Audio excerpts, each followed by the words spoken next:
Welcome to the AI Hustle Podcast, the podcast where we break down the latest in AI news, tools, and interview experts helping you hustle and do more using AI. If you've been following the podcast for a while, you'll know that over the last 6 months, I've been working on a stealth AI startup. Of the hundreds of projects I've covered, this is the one that I believe has the greatest potential. So today I'm excited to announce AIBox. AIBox is a no-code AI app building platform paired with the App Store for AI that lets you monetize your AI tools. The platform lets you build apps by linking together AI models like ChatGPT, Midjourney, and 11 Labs. Eventually, we'll integrate with software like Gmail, Trello, and Salesforce, so you can use AI to automate every function in your organization. To get notified when we launch and be one of the first to build on the platform, you can join the waitlist at aibox.ai. The link is in the show notes. We are currently raising a seed round of funding. If you're an investor that is focused on disruptive tech, I'd love to tell you more about the platform. You can reach out to me at jaden@aibox.ai. I'll leave that email in the show notes. The AI tech giants have made a major move, and this comes on the back of a recent visit to the White House where all the major tech firms essentially pledged to focus more on tech and AI safety with these tech models, with these AI models. And so today there is a new forum that has actually been launched with industry leaders Anthropic, Google, Microsoft, and OpenAI. They've all essentially come together to launch what is called the Frontier Model Forum. So today on the podcast, we're going to be diving into what exactly this is and where we see the implications of this going in the future, how we see this really shifting the landscape of AI, and perhaps some sort of consolidation of maybe not power, but consensus among the top AI leaders. So let's dive into it. So this new venture aims to really ensure the responsible and safe development of advanced AI models, which have started to kind of blur the boundaries between human and machine capabilities.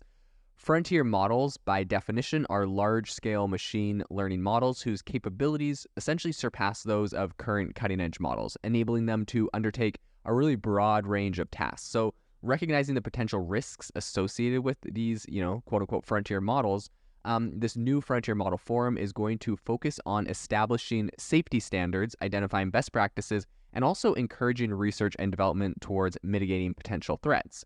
I believe that with, the collective expertise from some of these big tech companies, the forum is really kind of trying to advance AI safety research. They're trying to support applications that address societal challenges like cybersecurity, and they're also trying to foster knowledge sharing with policymakers, academics, and the public. The ultimate goal is to create a transparent, informed environment for the development and deployment of frontier AI models. Now, will that be possible? Are they going to achieve this? I mean, I wouldn't 100% say yes to it, but I think it is a promising step that they are moving in this direction, that they're thinking about this.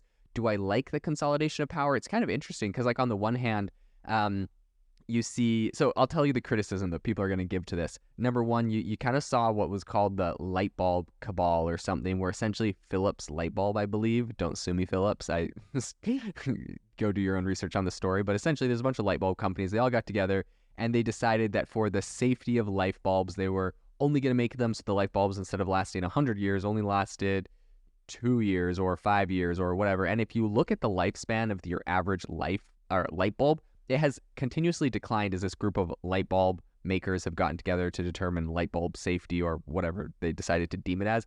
And a lot of people criticize this as, look, you're literally just all kind of colluding together to do one thing that's better for you and worse for the industry, right? If light bulbs don't last as long, then you got to buy them more often. I believe there's some light bulbs in like Philadelphia or somewhere in like a fire department that have been going for like almost 100 years or something crazy. So light bulbs really do have the capability of lasting for a very long time, but the current light bulbs we have today do not do that. In fact, I sometimes get frustrated because I'll buy these like 20-year light bulbs from Walmart and plug them in, and like 1 year to 2 years later, they're all burnt out. And as if I'm going to go take the light bulb back to Walmart and get the $4 back. I don't have the original packaging. I don't know where the receipt is, yada, yada, yada.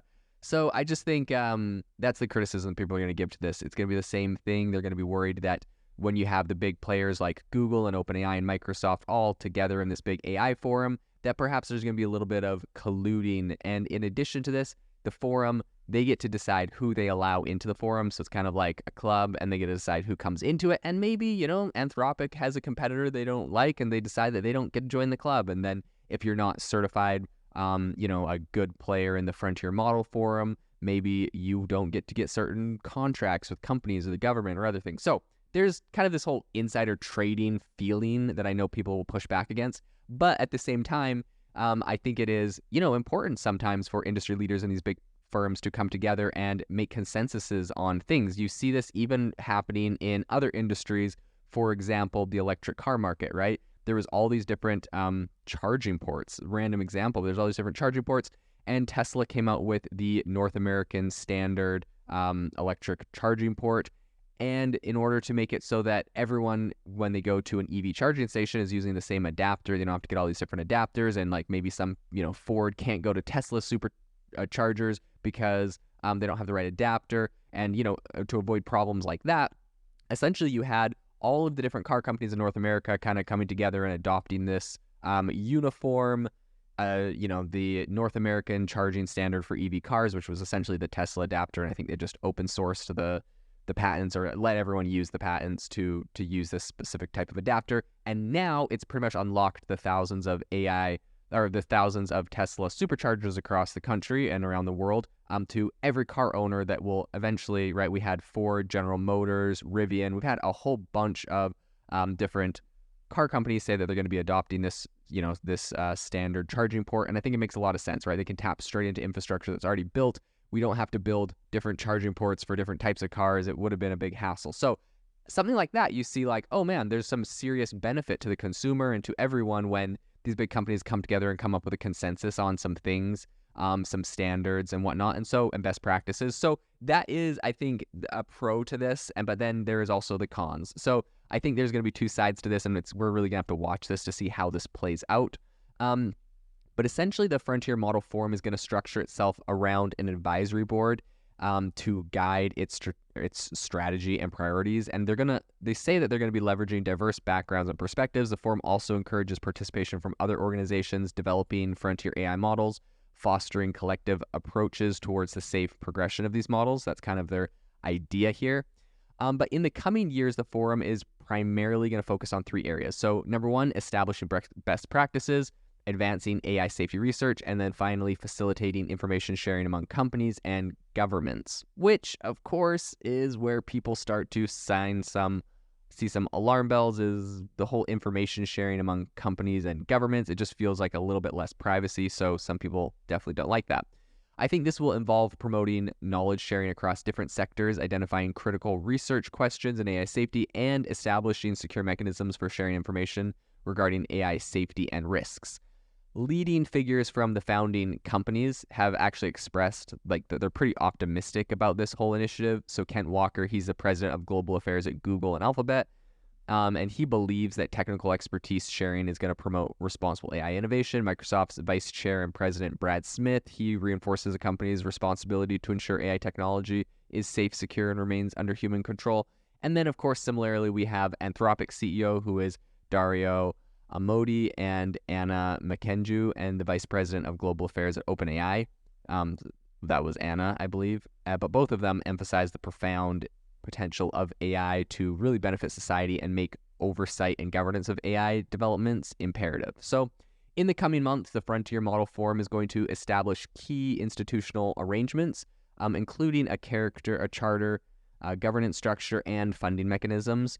In addition to this, it plans to consult with civil society and governments on the design of the forum and on meaningful ways to collaborate. And the forum welcomes the opportunity to contribute to existing government and multilateral initiatives like the G7 Hiroshima process and OECD's work on AI risk, standards, and social impact, and the US-EU Trade and Technology Council. So additionally, the forum is going to try and build on the work of existing industry, civil society, and research efforts that are kind of across its work streams. And so I think that really in an era where AI is obviously evolving super, super rapidly, I think the initiative by some of these big companies marks a pretty important step towards ensuring responsible and safe AI development. And obviously it's proving that they are at least openly putting this as top of mind. Obviously, they've all been to Congress, and they know that Congress is going to absolutely have a heyday if there are any missteps here. So I think they're all trying to be very careful here. And so I think it's going to be a very interesting thing to continue to follow as this rolls out and to see what the implications of this council are and this forum are. And definitely will be interesting to see if this is a boon or if this kind of it has negative impacts on the overall AI landscape in general. If you are looking for an innovative and creative community of people using ChatGPT, you need to join our ChatGPT creators community. I'll drop a link in the description to this podcast. We'd love to see you there where we share tips and tricks of what is working in ChatGPT. It's a lot easier than a podcast as you can see screenshots, you can share and comment on things that are currently working. So if this sounds interesting to you, check out the link in the comment. We'd love to have you in the community. Thanks for tuning in to the AI Hustle podcast. If you could do us a massive favor, we would really, really appreciate it if you could leave us a review wherever you get your podcasts. This helps people find the podcast. It helps people know this is a good place to go. And we would really, really appreciate it as it helps us continue to bring on incredible guests and share incredible content for you to listen to.